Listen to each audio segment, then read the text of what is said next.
Vi ste z vašo tatarsko ajdo in tudi čajem iz Lete navdušili nogometaša enega velikega nogometnega moštva evropskega. Katerega?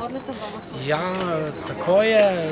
V Španiji smo predstavili svoje izdelke in zraven smo še obiskali nogometni klub Atletico Madrid, kateremu smo predstavili to tatarsko ajdo in tele beljakovine, kako delujejo na športnike.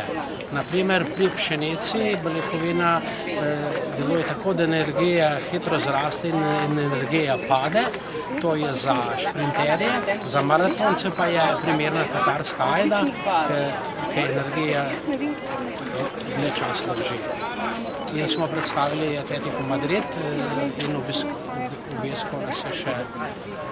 smo še našega golmana Jana Oblaka.